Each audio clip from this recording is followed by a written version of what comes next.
My diary. Motoring inland towards Jebel Ben Ulied. Stopped to ask Jerry prisoners the way. Chater Jack takes shortest route twixt himself and whiskey flask and flags down Mercedes carrying German officers. Point blank asks them, "Haben Sie Schnaps?" He gets 3 bottles. A message from RHQ. Return to base. "What?" said Chater, snatching the mic. He shouts, "We've only just bloody arrived. Who's buggering us around? We've been up since 0600. Will you make up your bloody minds? What is the situation?" All was wasted as he'd forgotten to press the transmit button. "They're all bloody deaf back there. Drive on, Shepherd." The road is a mixture of Allied and Axis transport. Groups of German talk with British soldiers. All very strange. "Have you any of that fruitcake left, Milligan?" "No, sir." "Just asking, Milligan."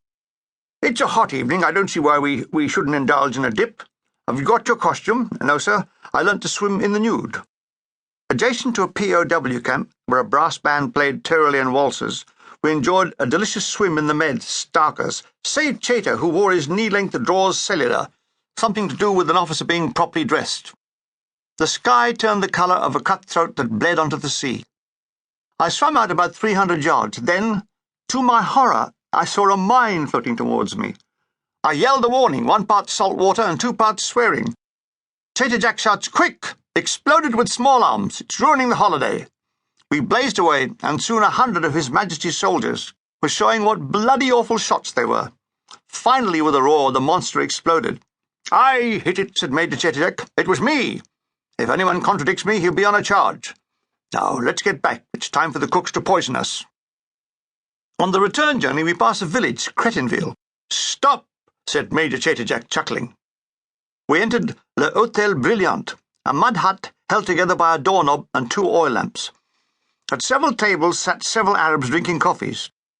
On the walls were posters of a man called Bourguiba, who, after the war, became Prime Minister of that country. The Major ordered 4 vin blancs, and we repeated the order 3 times, just missing me. "Well, let's be getting along, gentlemen," said the Major. We followed him into the dark. The truck moved off, and I got the BBC News.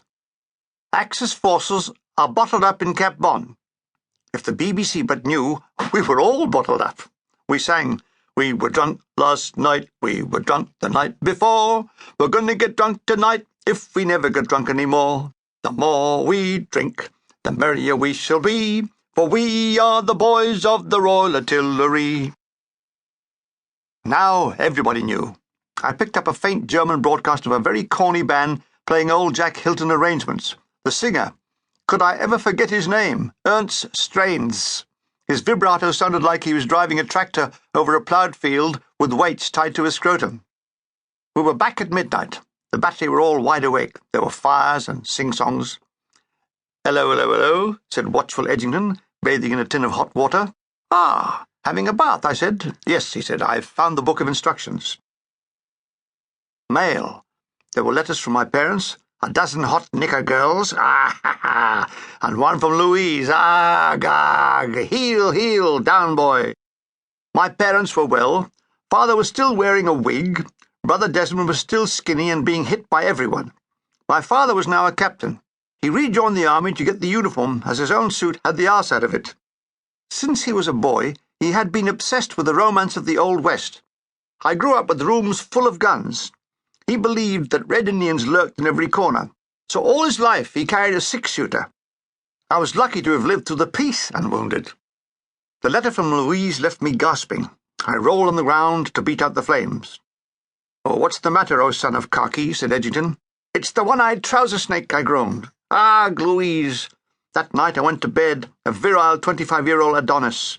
I woke next morning, a 90-year-old broken-down onanistic wreck. May the 11th, 1943. "Get up, you dirty little devil," said a prematurely aged Edgington, breaking his blankets over his knee. May the 11th was exactly the same as the 8th, only worse. Much worse. Exactly much worse. Hitlergram number 091546. The scene, a mixed naffy in Tunis. Hitler. "For why are the British Tommy Atkins always making mit the morning?" Tommy Atkins. "It's this bleeding crappy war." Hitler. "How dare you say that mine war is crappy? This is the best war you have had for 20 years. Soon it will be as good as world."